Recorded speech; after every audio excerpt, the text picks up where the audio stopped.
Bom dia a todos. Eu quero agradecer a presença de vocês, né, e por ter preferido participar desse simpósio. Bom, Tá ligado tudo. não? Tá sim. Fica muito baixo.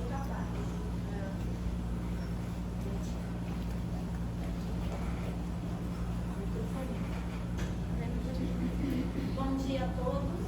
Não, ainda não. Bom dia a todos. Falta de prática. Vamos de microfone. Bom, gente, na verdade, esse simpósio é o primeiro simpósio Viro UF. O tema desse simpósio sobre atualidades em vacinas virais e viroses sexualmente transmissíveis foi escolhido pelos nossos seguidores no Instagram. Provavelmente vocês devem ter votado na enquete. E esse simpósio é uma atividade da agenda acadêmica da UF. E, na verdade, ele faz parte do nosso projeto de extensão, o Virologia UF na Web, um espaço de divulgação de conhecimento. Vocês devem, né, ter visto na sacola que vocês ganharam, que tem até um folder com a programação do evento e falando um pouquinho do nosso projeto, como também de um outro projeto de extensão da nossa disciplina, focado em vacinas virais. Sigam o nosso Instagram, porque a gente vai estar sempre preparando algo novo para vocês. Ouçam os nossos podcasts, que também costumam ser interessantes. E o que vocês mais querem saber e mais têm dúvidas sobre virologia, vocês podem escrever para a gente, que a gente vai dar um jeito de preparar algo para tirar dúvida de vocês. Bom, eu quero agradecer inicialmente ao grupo, né, que está trabalhando nesse projeto, a professora Tatiana Castro, as alunas Mona Lisa, Juliana e Thaís, que muito trabalharam para esse evento.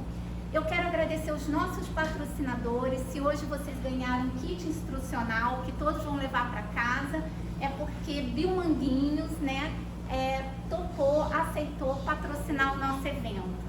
E a gente espera que ele continue patrocinando os próximos, né? Então é importante que esse auditório seja cheio, que depois nós vamos divulgar aqui a participação de vocês. Eu quero agradecer também a Pró-Reitoria de Extensão da UF, né, pelo apoio ao projeto, e também ao Instituto Biomédico, né, que nos ofereceu espaço para que esse evento fosse realizado. E para brilhantar o nosso evento, nós estamos trazendo alguns pesquisadores que vocês já devem ter percebido, né, pela nossa divulgação no Instagram, que são realmente especialistas em cada área. E para iniciar a nossa manhã, nós vamos ouvir a doutora Helena Caride. Eu quero agradecer a Helena, porque ela se disponibilizou a vir até a UF para dar essa palestra para vocês. A doutora Helena, ela é formada em Ciências Biológicas, né, pela Santa Úrsula, fez mestrado e doutorado na UFRJ, ela atua no desenvolvimento tecnológico de vacinas. Durante a pandemia de Covid, trabalhou em várias frentes, né, do combate ao SARS-CoV-2. Ela trabalha em Biomanguinhos, tá? E atualmente ela é coordenadora de projetos de desenvolvimento de vacinas em Biomanguinhos. Então, eu quero agradecer muito a presença dela. Eu tenho certeza que vocês vão adorar essa palestra, porque eu já tive a oportunidade de ouvir essa palestra no Infecto Rio. E aí eu falei para Helena, Helena, eu vou te levar para a UF. E que bom que deu certo. Então, Helena, obrigada mais uma vez e a palavra é sua.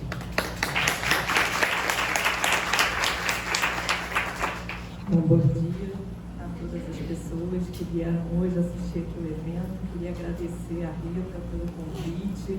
É um prazer estar em Niterói. Eu morei aqui há 25 anos, então voltar a Niterói é uma saudade boa. Rever aqui as paisagens. É muito bom estar aqui hoje. Como a Rita falou, eu sou bióloga. Eu trabalhei Eu fiz meu mestrado e meu doutorado no Fundão e depois eu entrei como servidora pública na Fiocruz e desde então comecei a trabalhar com desenvolvimento tecnológico de vacinas virais. E hoje eu já estou mudando de função, eu estou indo para uma função de coordenar um comitê científico, mas ainda estou contribuindo na área de biologia e me atualizando aí com as novas plataformas. Então, hoje eu queria falar um pouquinho para vocês sobre vacinas e novas plataformas vacinais. Aqui eu sempre começo com essa imagem do castelinho da Fiocruz. Para quem não conhece, vale a pena ir lá visitar um dia. Eu sei que está um pouquinho pequeno, mas eu vou falar um pouquinho de Biomanguinhos, para vocês entenderem e posicionarem onde que a gente está dentro da Fiocruz. Vou falar um pouquinho do calendário de vacinações, aí eu sempre faço uma provocação, vocês estão em dia com a caderneta de vacinação? Chega em casa e dá uma olhadinha. E aí a gente vai falar um pouco do histórico de desenvolvimento de vacinas, da linha do tempo e as principais plataformas de desenvolvimento. Você está contando o tempo, amiga? A gente conta.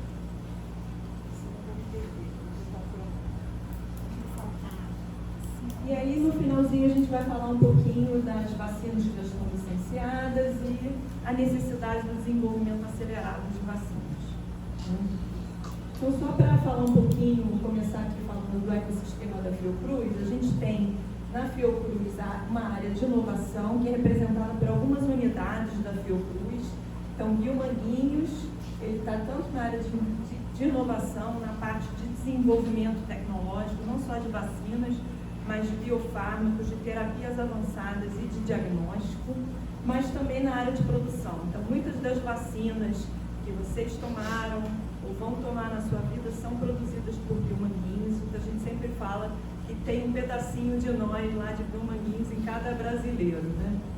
Além disso, a gente tem a produção também, inovação em farmanguinhos, na área de fármacos, e temos também inovação no CDTS, que é uma área nova lá na Fiocruz. A gente vai precisar de muita mão de obra lá, então fiquem atentos, e o BMP no Paraná. Temos produção também no IBMP em farmanguinhos, como eu falei, e pesquisa no Instituto Oswaldo Cruz. A doutora Ada, que vai depois fazer uma palestra depois de mim, ela é do IOC. E também temos controle de qualidade no INCQS, atenção à saúde, temos 2 hospitais, né? O IFF e o INE, lá no campus da Língua Brasil, e toda a área de educação. Temos escolas técnicas e também pós-graduação. E Biomanguinhos, ele tem, então, é uma unidade produtiva, mas também de desenvolvimento tecnológico, e a gente produz no nosso portfólio 12 vacinas, 33 kits diagnósticos, 10 biofármacos, e temos atualmente quase 2.700 pessoas trabalhando lá em Biomanguinhos. E aqui eu trouxe só o portfólio de vacinas, porque é o nosso tema hoje de palestras. Então a gente produz a tríplice viral, a tetraviral, que é sarampo, cachumba, rubéola e varicela, febre amarela em 2 apresentações, a Covid-19 recombinante, que a gente transferiu e produziu durante a pandemia, a polio inativada e a polio oral, que vai ser descontinuada em breve, substituída só pela polio inativada, a vacina pneumocócica 10 valente, meningo ACWY conjugada, rotavírus, uma dupla viral sarampo e rubéola, que é exclusiva para exportação para países do GAV, da África principalmente, hemófilos influenza B e hexavalente acelular, que está chegando no portfólio. E aí a gente chega a esse calendário de vacinação bem complexo, né? Essa é uma página que eu convido vocês a olhar, a página da ASBIM, da Sociedade Brasileira de Imunizações. Sempre que vocês tiverem dúvidas, vale a pena consultar essa página. Ela tem não só os calendários de vacinação, de vacinas que vocês vão encontrar na rede privada, mas também os calendários do PNI, do Programa Nacional de Imunizações do governo brasileiro. Então, a gente tem essa complexidade toda aqui. A gente tem vacinas desde o nascimento até o idoso, passando pelo adolescente e adulto. Lembrando que adulto também toma vacina. A gente fica pensando sempre que só criança toma vacina, mas fiquem atentos ao calendário de vacinação de vocês também. E hoje, uma área de inovação muito grande é a combinação dessas vacinas. Porque hoje a gente chegou a uma complexidade tão grande do calendário, e a criança é submetida, e o adulto também, a tantas injeções, que uma área grande da inovação é a combinação de vacinas. Então, a gente vê que isso daqui é um projeto da Fundação Bill e Melinda Gates, principalmente voltado para a África. Atualmente, o calendário de vacinação comporta 18 injeções, né, com várias visitas à unidade de saúde, com a introdução de novas vacinas, né, nesse calendário. Vão chegar a 28 injeções. Então, a Fundação Bill e Melinda Gates está incentivando muito uma área de inovação, que é a combinação dessas vacinas. Você fazer uma formulação única para diminuir esse número de injeções, e aí passando, diminuindo para em torno de 20 injeções. Né? Então, essa é uma área nova do desenvolvimento tecnológico. E como é que a gente chegou, então, a esse calendário tão complexo, né, de vacinas? A gente vai fazer um passeio agora pela história. Eu gosto sempre de começar com esse gráfico, apesar dele estar desatualizado, e depois, se quem estiver lá atrás não estiver conseguindo enxergar, eu vou deixar essa apresentação com a Rita, e ela pode passar para vocês. O que é importante a gente verificar aqui, que a gente tem uma linha do tempo de desenvolvimento de vacinas, e essa linha só vai até 2010, mas eu vou ir um pouquinho além. Mas o que é importante a gente notar é que o desenvolvimento de vacinas ele está sempre ligado ao desenvolvimento da ciência em si. Então, a partir de novas descobertas, de marcos importantes na ciência, a vacinologia avançou rapidamente, chegando àquele calendário que a gente olhou no slide anterior. Né? E a gente pode dividir o desenvolvimento de vacinas em duas eras, praticamente. Uma era onde o desenvolvimento de vacinas era basicamente empírico, na tentativa e erro, e a partir dos anos 80, com o desenvolvimento de tecnologias mais recentes, desenvolvimento de tecnologias do DNA recombinante e também conhecimentos na área de imunologia, que até então a gente não tinha, foi possível então o desenvolvimento de vacinas que até o momento não eram possíveis de desenvolver com a tecnologia anterior, e de uma forma totalmente racional, olhando as respostas do sistema imune e desenvolvendo essas vacinas de uma forma mais assertiva. Né? Então, inicialmente, a abordagem de desenvolvimento empírico, ele se baseava na exposição a uma infecção natural, ou seja, exposição à própria doença, ou vacinação com micro-organismos inativados, atenuados ou até com toxinas detoxificadas de bactérias, principalmente. E a gente tinha como característica o uso de animais vivos para a produção das vacinas. Né? Hoje a gente usa muito cultura de células, né, no caso de vacinas virais, mas na época isso não era possível. E aí a primeira vacina desenvolvida foi a vacina de varíola, que vocês já devem ter ouvido falar nas aulas de microbiologia, de virologia, raiva e vamos falar um pouquinho de coqueluche. E aí eu botei aqui uma linha do tempo, onde a gente começa aí a vacinação com a variolação. A variolação nada mais era, como eu falei, e que ela está registrada aí desde o século XV, né? Na China era muito usado, onde você fazia insuflação nasal de crostas de varíola em pó. Né? Então você pegava uma crosta de uma pessoa doente, você expunha essa crosta ao calor, porque isso meio que inativava o vírus e atenuava, né, aquela doença, e depois você insuflava essas crostas já levemente atenuadas no nariz. Mas vejam que isso era bem aleatório, né? Você poderia provocar uma doença na pessoa até grave com esse tipo de tecnologia, né? de metodologia. Até que Jenner, né? Edward Jenner, ele viveu de 1749 a 1823, até que em 1796 ele começou a observar que ordenhadoras de vacas que entravam em contato com as vacas e as vacas que estavam doentes com um tipo de varíola, mas de vacas, né, no caso, elas não se infectavam com o vírus humano de varíola, né? O vírus humano da varíola é ortopoxvírus variole, né, que ele só infecta humanos, ele não infecta outras espécies. E a partir dessa observação, o Jenner começou a fazer uma série de experimentos que hoje eticamente não seriam possíveis, né? Ele começou a pegar as crostas, né, dessas vacas que tinham essa varíola e começou a injetar em pessoas, né? Ele começou a injetar em uma criança, depois ele expôs essa criança à doença humana e ele viu que a criança não ficava doente, né?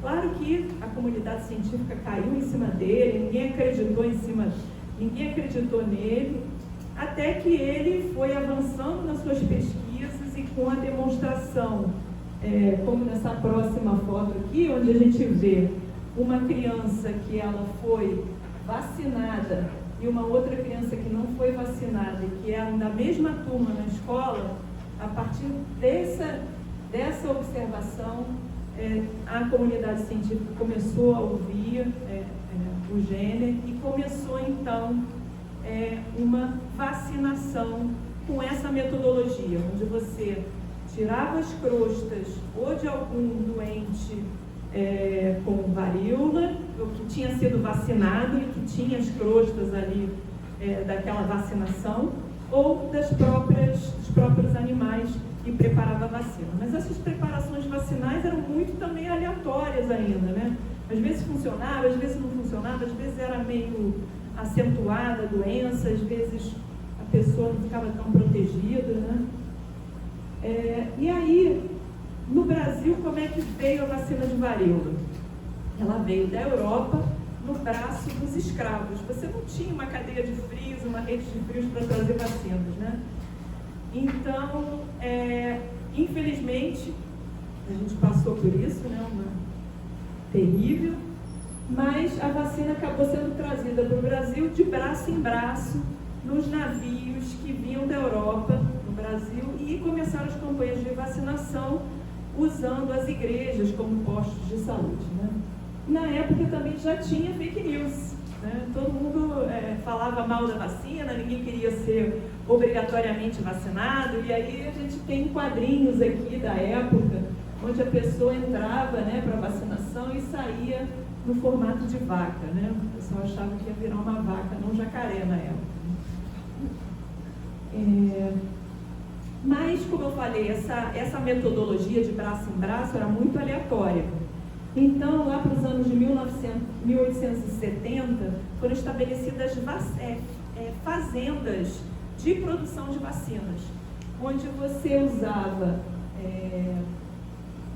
os bois, né, os vitelos, para produzir, que eram infectados, né, com vírus que infectava vacas, né?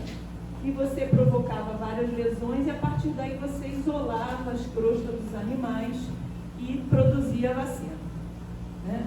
Isso foi uma grande vantagem, foi uma grande evolução da época, porque você evitava a transmissão de doenças humanas quando você fazia essa metodologia de braço em braço. Você também garantia o fornecimento contínuo da vacina, mesmo na ausência de surtos espontâneos, né, da doença, e também permitiu a produção de grandes quantidades de vacina. E essa produção, ela foi dessa forma pelo século XX todo, até praticamente 1980, você usava essa metodologia para produzir a vacina de varíola. Quem tomou vacina de varíola na minha época, tomou vacina de varíola de linfa de animal, né? E aí, na época lá de Pasteur, em 1859, Pasteur fez, as pessoas ainda acreditavam, tudo bem? As pessoas ainda acreditavam que as doenças eram bruxarias ou eram problemas sanguíneos, até que Pasteur demonstrou por um experimento simples que os micro-organismos se encontravam no ar, né? Vocês também já devem ter tido contato com esse experimento, onde Pasteur ferveu um caldo num frasco de vidro, né? Ele ferveu esse frasco de vidro, tinha uma boca assim, em forma de pescoço de ganso, E depois ele mostrou que esse caldo ficava inerte, sem nenhum contaminante durante um tempo, e depois ele quebrou, né, a boca desse frasco, e em alguns dias o caldo ficou completamente contaminado. A partir desses achados, então, foi possível você isolar micro-organismos no laboratório e começar a produzir outras vacinas importantes aí que estão no calendário de vacinação. Então, o Pasteur produziu as primeiras vacinas aí desenvolvidas em laboratório. Ele trabalhou muito com cólera de galinha, e raiva e antraz, né? Ele montou o primeiro laboratório aí de desenvolvimento de vacinas da história. Aqui Pasteur está com 2 coelhos. Como eu falei para vocês, na época se usava muitos animais para a produção de vacinas, e a vacina de raiva era produzida em coelhos e depois foi produzida em camundongos durante muito tempo, né? Onde você fazia uma inoculação intracerebral e isolava o vírus de tecido nervoso. Esse vírus, na época, ele era atenuado por calor, ou você deixava o tecido secando, até que você produzia uma vacina a partir daí. Só que, nessa época, ele conseguiu produzir poucas vacinas virais, mais vacinas bacterianas, né? Porque os vírus são dependentes de um ciclo celular, né, de infectar células para você conseguir produzir no laboratório. Então, lá para 1930, começou a cultura de tecidos, onde você pegava tecidos ainda de animais, você cortava ele no laboratório mesmo com uma tesoura, e você usava um caldo ali essencial para você cultivar esse tecido e cultivar os vírus, no caso. Mas aí, a partir desse desenvolvimento, desse conhecimento, foi possível desenvolver a primeira vacina viral, a vacina de febre amarela, que ela foi desenvolvida, então, usando essa cultura de tecidos. Ela foi desenvolvida por Max Thaler, que ganhou um prêmio Nobel por conta desse desenvolvimento. Ele trabalhou com uma cepa isolada de um caso de febre amarela na África, onde ele pegou essa cepa e ele injetou alguns macacos e foi passando essa cepa nos animais, até que na passagem lá 136, ele chegou a um vírus que ele considerou que estava atenuado pelos testes que ele fazia em animais, e ele vacinou todo mundo na Fundação Rockefeller, em Nova York, onde ele trabalhava. As pessoas naquela época que trabalhavam no laboratório morriam de febre amarela, né? Então, nada mais justo do que usar o público lá do laboratório para vacinar. E aí, essa vacina começou a ser produzida em ovos. Aqui a gente vê uma foto da produção da vacina de febre amarela na Fiocruz. Ela foi transferida para a Fiocruz em 1937 pelo grupo lá de Max Thaler, onde houve no Brasil um grande estudo de campo, onde se mostrou que a vacina era segura, eficaz, e daí começou a produção da vacina na Fiocruz. E aí a nossa história, né, é a nossa vacina que a gente produz há mais de 80 anos. A metodologia é basicamente a mesma, a gente inocula ovos, aqui uma foto da época, onde se fazia tudo na bancada, com, digamos, chama, né, para você esterilizar o ambiente. A gente evoluiu bastante desde então, né? Hoje a gente tem laboratórios de área controlada, mas a metodologia ainda são ovos embrionados, né? Onde a gente inocula os ovos embrionados. Esses ovos embrionados são incubados em estufas durante um período de 9 a 10 dias, e depois você retira o embrião dos ovos, macera esses embriões, tira o sobrenadante, e isso é a nossa vacina que a gente usa até hoje, né? Então aqui a gente vê aqui a vacina, ela já tem um grau de pureza muito melhor do que era naquela época, mas fundamentalmente a metodologia continua a mesma, né? Temos outras vacinas também produzidas em ovos até hoje. A vacina de influenza produzida pelo Butantan também é produzida em ovos, né? Lá eles têm um sistema todo automatizado de abertura e fechamento dos ovos. A produção é um pouquinho diferente da vacina de febre amarela, mas usa a mesma plataforma de produção. A vacina de influenza ela foi desenvolvida em 1945, aqui para a gente olhar um pouquinho nossa linha do tempo.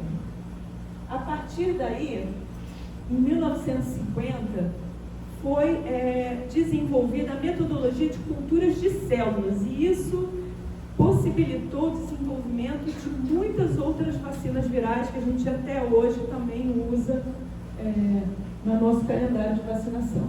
Veja que em 1950, então, começa o que a gente chama da idade do ouro, do desenvolvimento de vacinas com a cultura de células, e em 1953 foi a descoberta do DNA. Veja em que linha do tempo a gente está, né? A partir daí do desenvolvimento da cultura de células, então foi possível desenvolver a vacina contra a poliomielite, contra sarampo, cachumba, rubéola e a tríplice viral, que nada mais é que uma combinação dos 3 vírus, né? Veja que aqui em 1968 foram descobertas as primeiras enzimas de restrição que a gente usa muito na biologia molecular, né? Já em 1970 começou o desenvolvimento de vacinas polissacarídicas, que são as vacinas bacterianas que usavam polissacarídeos da superfície da bactéria como antígeno vacinal, né? As vacinas polissacarídicas, depois elas foram substituídas por tecnologias mais modernas, porque elas tinham uma imunogenicidade muito baixa. Então aqui, a partir da descoberta da cultura de célula, foi possível o desenvolvimento de muitas vacinas virais, que hoje ainda são também produzidas em cultura de células. Aqui a gente vê uma foto das metodologias e das plataformas de produção desses vírus. As vacinas de sarampo e cachumba, elas são produzidas em uma cultura de célula primária, onde você usa células provenientes dos ovos, você faz um macerado daqueles embriões, produz, separa aquelas células e inocula em umas garrafas que a gente chama de garrafas bolha. Que são essas garrafas redondinhas, que elas vão girando numa plataforma, onde estão as células e os vírus que estão usados para a produção da vacina, que são vírus atenuados, né? A partir daí você pega o sobrenadante dessa cultura de célula e prepara a sua vacina, formula a sua vacina. Já a vacina de rubéola, ela é produzida numa célula chamada MRC5, uma vacina originária humana, onde a gente usa aqui outro tipo de suporte de cultivo celular, que são chamadas cell factories, onde você tem várias camadas de produção dessas células, né? Cada camada dessa é uma monocamada celular, onde você está produzindo o vírus. E as vacinas de varicela e de rotavírus, elas são também produzidas nessas mesmas garrafas, mas em células MRC5 e células Vero, que são originárias de rim de macaco. E aqui um pouquinho da cara, né, das caixinhas aí das vacinas que eu mencionei anteriormente. O processo de cultivo celular também ajudou a modernização de vacinas muito antigas, como a vacina de varíola. A varíola, ela foi erradicada, é a única doença que foi erradicada no mundo, né? Ela foi erradicada, mas por conta de preocupações com bioterrorismo, houve a necessidade de fazer estoques estratégicos no mundo de vacinas para a varíola, né? E aí a gente não usou mais os animais, nem as linfas dos animais, começou a cultivar aquele mesmo vírus, que é o vírus vaccinia, em cultura celular, células Vero, né? Usando uma tecnologia mais moderna. Hoje as vacinas de varíola já estão na sua 4ª geração.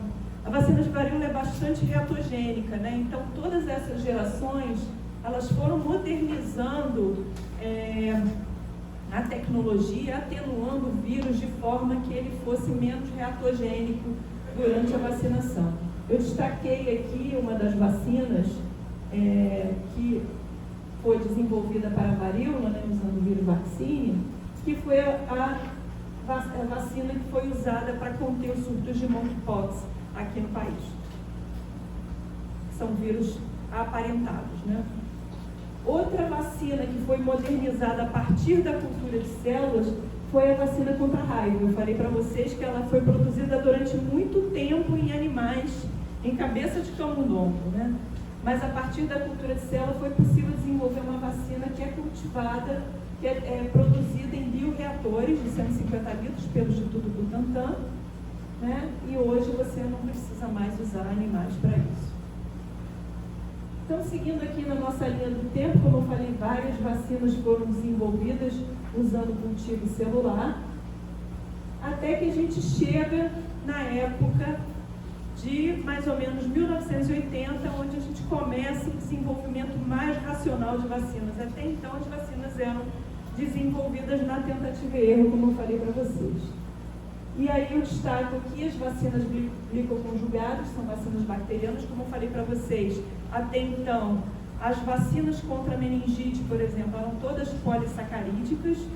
Elas eram vacinas ótimas para contra surtos, mas elas tinham uma série de problemas, porque elas eram imunogênicas em adultos, mas não eram imunogênicas em crianças, né? Então se usava muito para conter surto, mas a duração da imunidade era um problema. Em torno de 1 ano você já não tinha mais anticorpos contra a doença. E aí dois grupos de pesquisadores em Maryland e em Rochester, em Nova York, descobriram ao mesmo tempo que, fazendo uma conjugação entre o polissacarídeo e uma proteína carreadora, você aumentava muito a imunogenicidade daquela vacina, ela era eficaz em crianças e você aumentava a duração da imunidade, né? Hoje se usam, então, vacinas conjugadas, se conjugam o polissacarídeo bacteriano com proteínas de toxóide tetânico ou diftérico e também proteínas de membrana da Neisseria meningitidis. E aqui algumas vacinas conjugadas que estão hoje disponíveis no SUS, né, como a meningo C, meningo ACWY, a pneumocócica 10 valente e a hemófilos influenza, que normalmente ela vem associada com a DTP, né, tétano, difteria e coqueluche. Outro momento importante da história foi o desenvolvimento da tecnologia do DNA recombinante, né? Então, a partir aí da tecnologia do DNA recombinante, da descoberta da estrutura do DNA, da manipulação genética em laboratório, foi possível o desenvolvimento de várias vacinas, e aí eu destaco aqui duas: a vacina da hepatite B recombinante e a vacina de HPV. A vacina de hepatite B, então, ela já tinha sido desenvolvida em 1970 por Maurice Hilleman, mas ela era uma vacina que ela usava soros de pacientes convalescentes, né? Imagina o risco de você usar para inativar ali o vírus, o soro do paciente convalescente, né? O vírus HPV, o vírus da hepatite B é difícil de cultivar em laboratório, ele não replica bem em culturas de células. Então foi muito difícil desenvolver uma vacina pela metodologia tradicional de cultivo celular na época. Até que veio a tecnologia do DNA recombinante, identificou-se qual era o antígeno principal da superfície do vírus, que despertava aí uma resposta imune, né, celular e de anticorpos. Se isolou esse antígeno, que é o que a gente chama de HBsAg, e a gente fez uma clonagem em plasmídios dessa região do genoma do vírus. A partir dessa clonagem, então, você produziu essa proteína recombinante em diferentes plataformas de produção, mas o que se usa hoje para a produção da vacina é a expressão em leveduras, no laboratório. E a vacina aqui no Brasil, ela é produzida pelo Butantan, está disponível também no SUS, né? A vacina de hepatite B. Outra vacina desenvolvida com tecnologia de DNA recombinante foi a vacina de HPV. O HPV também era um vírus, não era difícil de cultivar em laboratório, mas você usar uma vacinação com o vírus HPV, você tem próprios riscos de transferir para a pessoa vacinada oncogenes, né? Porque o HPV provoca câncer. Então, por conta desse risco, nunca foi possível desenvolver uma vacina de HPV pelas metodologias tradicionais. A partir da possibilidade do uso da tecnologia do DNA recombinante, identificou-se que o principal antígeno de superfície L1 era importante para o desenvolvimento de uma resposta de anticorpos, uma resposta celular, e você isolou-se esse antígeno em laboratório e também foi produzido em plataforma de levedura. Hoje a gente já está numa segunda geração de vacinas, onde estão sendo desenvolvidas vacinas, onde a gente vai ter a expressão das proteínas, tanto L1 como L2 de superfície do vírus, para aumentar a imunogenicidade e a proteção cruzada dessas vacinas. Hoje no SUS a gente tem uma vacina de HPV também produzida pelo Instituto Butantan, uma vacina que protege contra 4 tipos de HPV, que são os principais tipos de HPV que provocam câncer, mas na rede privada a gente já tem uma vacina de HPV que protege contra 9 tipos. E ela está disponível aí para a moçada. E aí a gente chega também numa era um pouco mais adiante, que é a vacinologia reversa. Como eu falei para vocês, a gente já tinha vacinas desenvolvidas para meningite e ACWY, mas usando tecnologias de conjugação não foi possível desenvolver uma vacina para a meningite do sorogrupo B. O sorogrupo B ele tem uma alta variabilidade genética, né? Então, pela metodologia tradicional era difícil você encontrar uma cepa que tivesse aí uma boa imunidade cruzada, e o polissacarídeo capsular ele tem uma similaridade aí com células humanas. O nosso sistema imune enxerga ele de uma forma diferente, e aí você traz o risco de ter uma doença autoimune usando esse polissacarídeo. Até que esse pesquisador chamado Rino Rappuoli, nos anos 2000, ele isolou e sequenciou todo o genoma da Neisseria do sorogrupo B, e usando uma análise in silico, né, ou seja, por computação, ele conseguiu identificar uma série de antígenos promissores para o desenvolvimento de uma vacina. Então ele começou aí por análises in silico, ele começou aí com 600 potenciais candidatos à vacina, ele foi fazendo filtros, ele chegou a expressar então, em Escherichia coli, em laboratório, 350 antígenos no laboratório. Ele testou esses antígenos em modelos animais e ele identificou aí em torno de 91 proteínas de superfície que pareciam promissoras para o desenvolvimento da vacina. A partir desses testes, ele já ficou aí com 28 proteínas que tinham atividade bactericida, ou seja, inativavam ali a bactéria nos testes em laboratório. E no final ele ficou com 3 candidatos à vacina que foram para estudo clínico e hoje compõem a vacina Bexsero da Novartis, GSK, que está disponível na rede privada. Mas ainda algumas outras vacinas não conseguiam ser desenvolvidas pelas tecnologias que eu mostrei para vocês até o momento. Mas novos estudos de biologia estrutural ajudaram o desenvolvimento de vacinas como a vacina para RSV, né?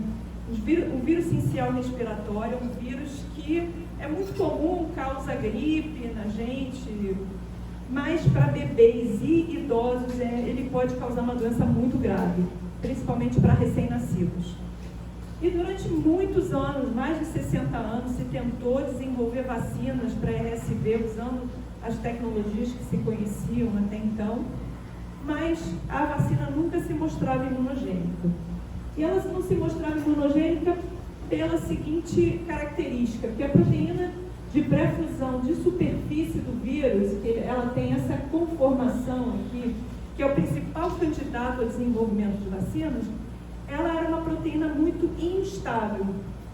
Ela mudava de conformação rapidamente quando você colocava ela em solução no laboratório e vinha para um estado pós-fusional que não era imunogênico. Quando você injetava nas pessoas, não despertava anticorpos, nenhuma resposta celular condizente com o desenvolvimento de uma vacina.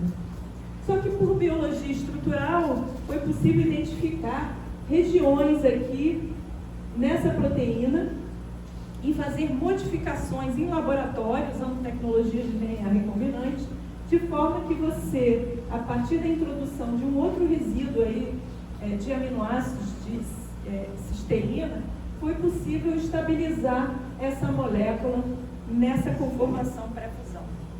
Então, estudos de biologia estrutural tornaram possível o desenvolvimento dessa vacina, que foi recentemente registrada em alguns lugares do mundo, inclusive aqui no Brasil. Então, a partir desses estudos, foi possível, então, desenvolver 2 vacinas aprovadas, tanto para idosos acima de 60 anos e mulheres grávidas, e também um anticorpo monoclonal para tratamento dos doentes. Aqui a gente tem uma lista também, está bem pequenininho, mas eu vou deixar essa apresentação com vocês, de outros candidatos, inclusive de vacinas de RNA mensageiro, candidatos que ainda estão em fase de estudo clínico também, como vacinas de RSV. E aí a gente volta aqui na nossa linha do tempo, quando a gente teve os primeiros surtos de SARS e de MERS, que estavam em regiões do mundo não muito próximas ao Brasil, então a gente não ouvia muito falar desses surtos, né? Só que esses surtos causaram sustos em várias regiões do mundo. E aí, a partir também do estudo da biologia estrutural, foi possível identificar nesses vírus SARS e MERS qual era o principal antígeno que poderia ser usado para o desenvolvimento de vacinas para esses 2 vírus. Esses 2 coronavírus, que são parentes do SARS-CoV-2, que causou a pandemia, que a gente sofreu bastante com ela. Quando você isolava e produzia essa proteína spike em laboratório, dos vírus SARS e MERS, ela também se modificava rapidamente em solução. Ela não se estabilizava na sua conformação natural.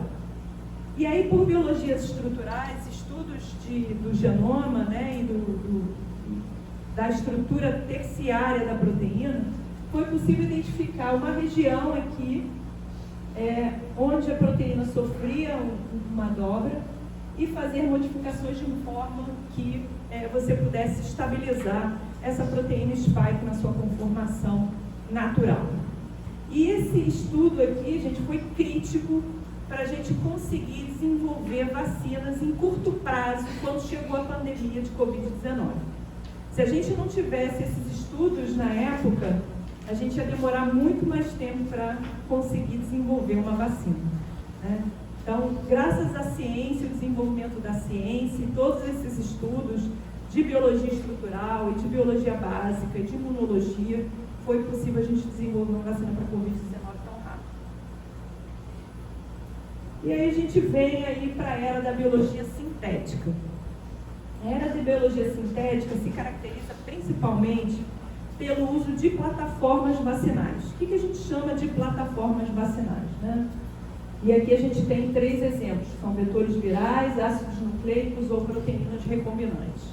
As plataformas virais, elas se caracterizam por você ter um núcleo, né? O que a gente chama de um backbone, onde você pode colocar sequências genéticas de patógenos de interesse que você tem para desenvolver vacinas, não só vírus, né? Qualquer patógeno, você tem interesse em desenvolver vacinas.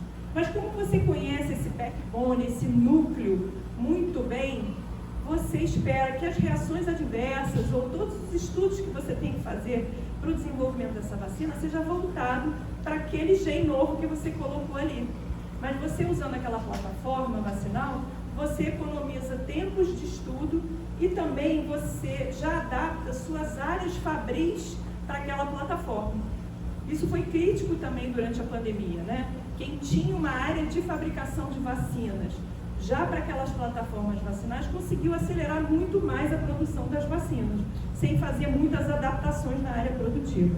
Então, se você tiver essas plataformas prontas nas suas áreas de fabricação, na sua área de desenvolvimento de vacinas, fica muito mais rápido e fácil você responder a uma nova pandemia, a uma nova doença que possa entrar aí, porque você já conhece a tua metodologia, você já conhece como aquele backbone responde em estudos pré-clínicos e você já tem aí uma área produtiva pronta para receber aquela nova vacina contra aquele patógeno, né?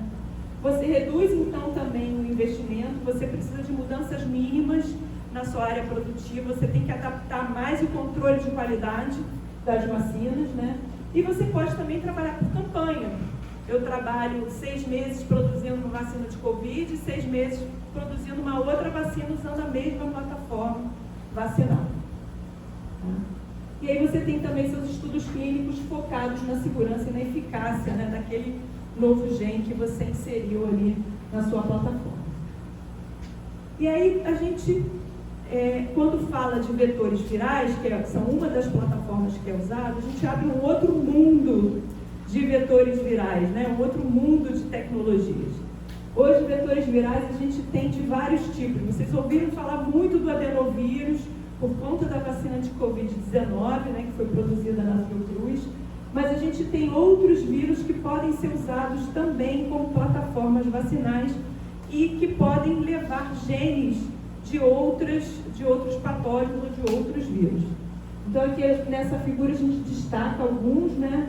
Os flavivírus podem ser usados como vetores virais, vírus da estomatite vesicular, os adenovírus de chimpanzé, os próprios poxvírus, e se usa muito o vírus vaccine, o MVA, que é o vírus da varíola, também como uma plataforma de vetor viral, citomegalovírus, e também temos vacinas desenvolvidas usando o vírus do sarampo como uma plataforma vacinal.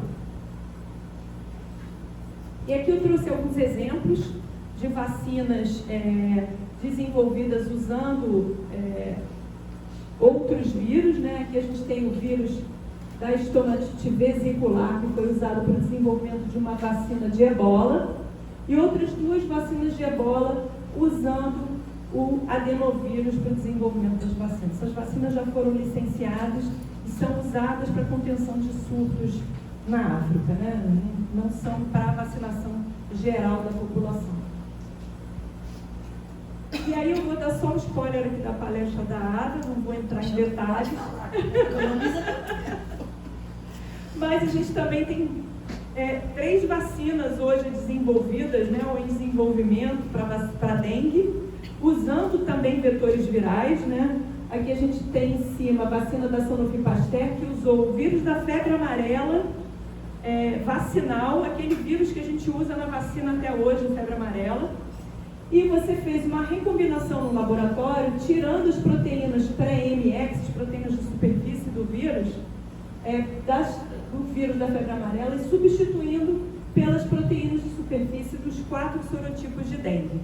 Então, a vacina que está licenciada hoje da Sanofi Pasteur é uma vacina que é de vetor viral recombinante, que usa o vírus da febre amarela como vetor de expressão.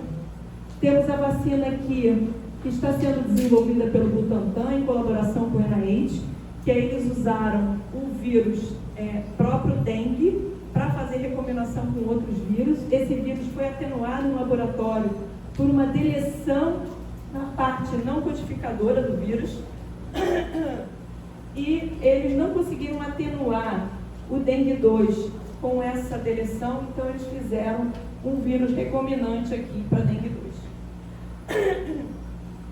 E tem a vacina da Takeda, que também foi registrada recentemente, que ela usa também o vírus aqui, dengue 2, agora para recombinar com os outros sorotipos de dengue.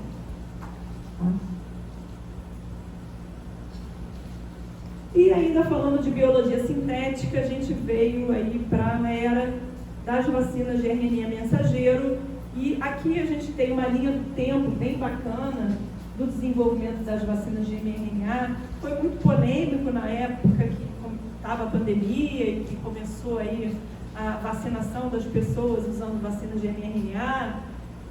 Aí a gente não virava vaca, mas a gente virava jacaré, se tomasse vacina, porque as pessoas acharam que era uma tecnologia muito nova, que estava muito recente, que a gente não conhecia. Mas aqui nessa linha do tempo a gente pode verificar que essas vacinas estão sendo estudadas desde 1960.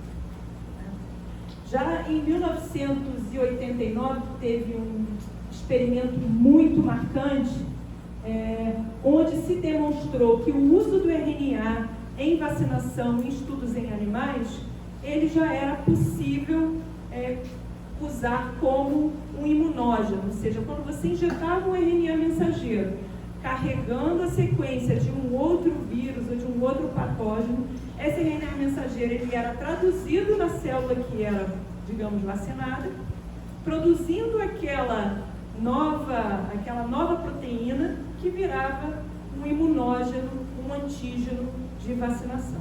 Qual era o problema na época, né? E que trouxe o prêmio Nobel que os pesquisadores ganharam, né?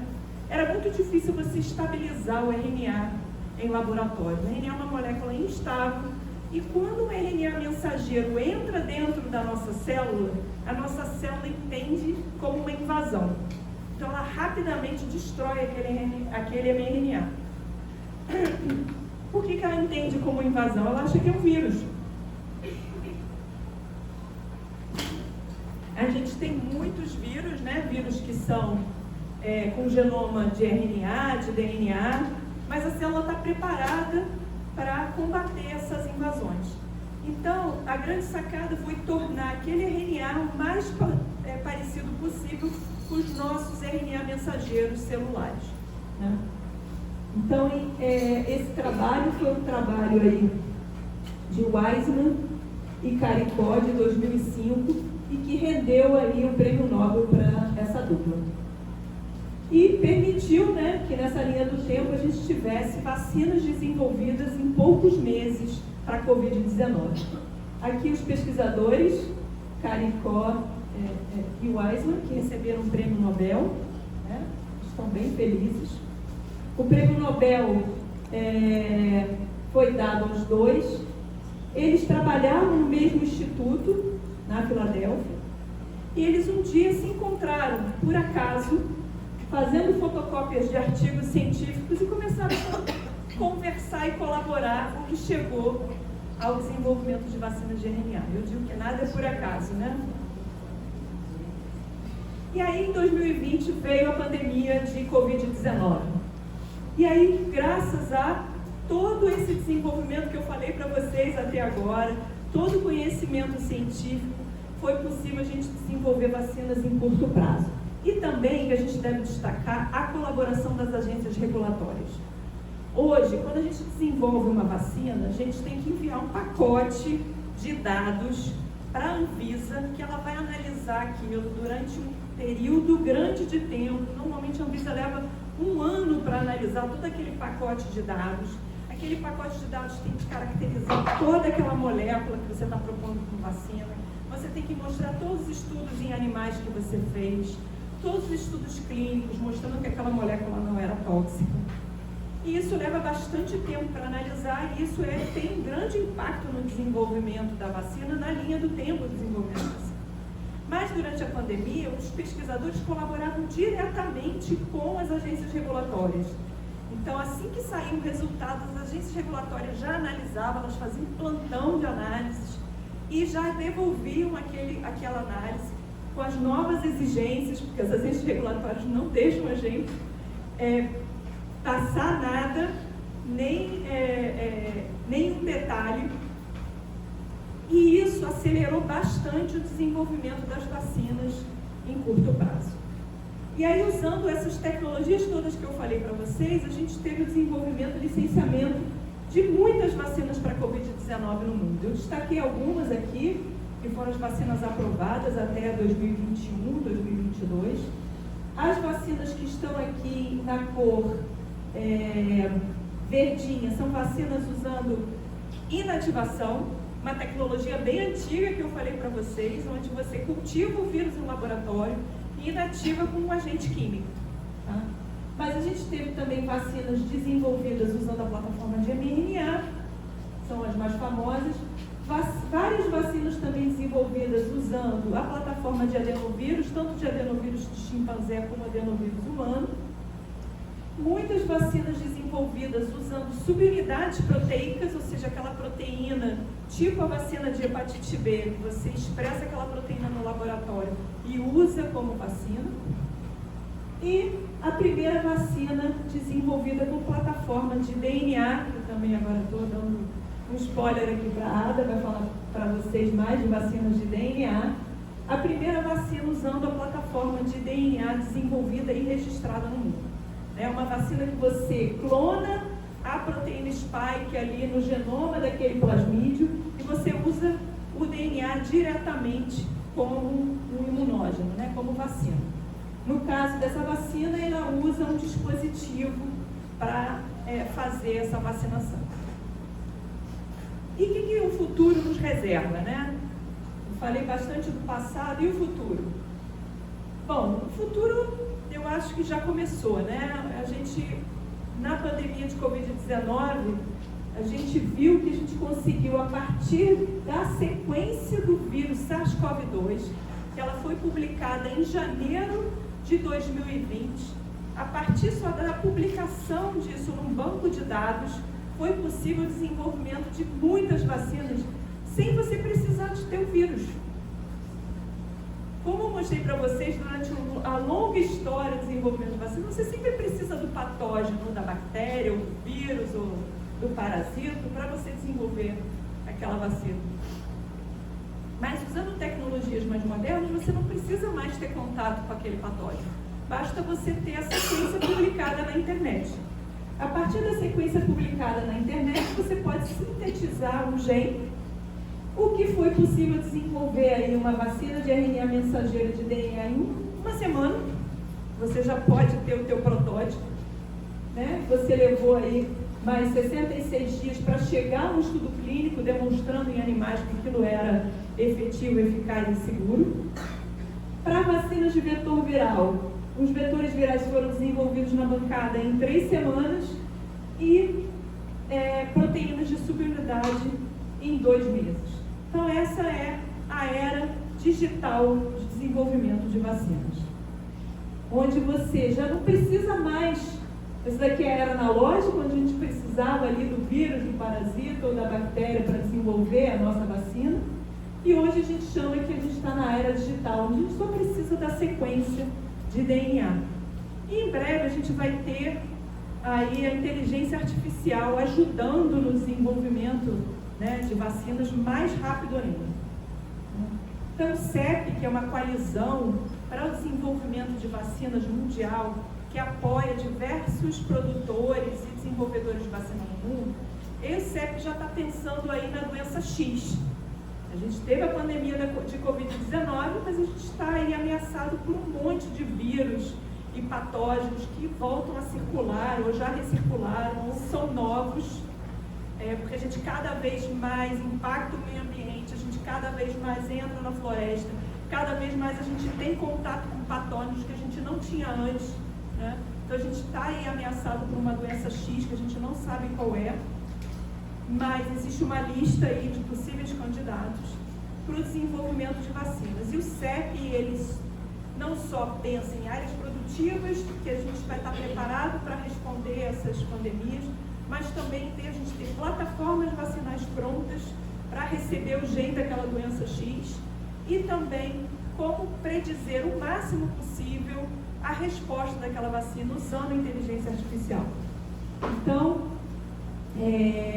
o CEP já tem aí um projeto, né, para usar a inteligência artificial para você conseguir predizer o máximo possível da resposta daquele antígeno, usando o que a gente chama de machine learning, né, o aprendizado de máquina, onde você pode trazer todos os dados clínicos do genoma, do transcriptoma, do proteoma, espectrometria de massa daquele patógeno, junto com outros possíveis resultados aí de resposta de anticorpos, de resposta celular e de proteção, para você acelerar todo o desenvolvimento de vacinas, já predizendo aí a resposta celular, a resposta de anticorpos, bem como aí formulação e o desenvolvimento de epítopos mais efetivos.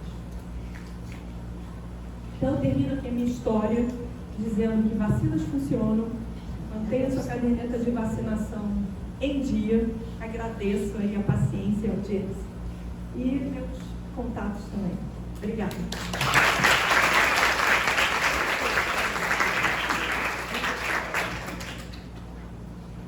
Excelente, Helena, muito obrigada. Como eu já imaginava que ia ser, muito bom ver esse auditório cheio. E nós vamos, assim, só dar um tempo da doutorada colocar o material dela aqui, aí nós vamos ter a palestra da doutorada, aí eu abro para discussão, porque eu acho que as duas falas se complementam, tá? E eu vou avisar vocês que eu vou passar a lista de presença agora da manhã, para vocês assinarem. Eu coloquei em clips porque eu esqueci de grampear, então só por favor não soltem as folhas. E aqui, com essa lista de presença, eu vou saber quem está nessa sala e aí eu vou disponibilizar no Drive a aula da doutora Helena, tá bom? Já que ela permitiu disponibilizar esse material maravilhoso que ela trouxe para vocês, tá bom? Aproveitam que é um grande presente, gente. Então, assim, só uns 2, 3 minutos para a gente fazer a mudança aqui.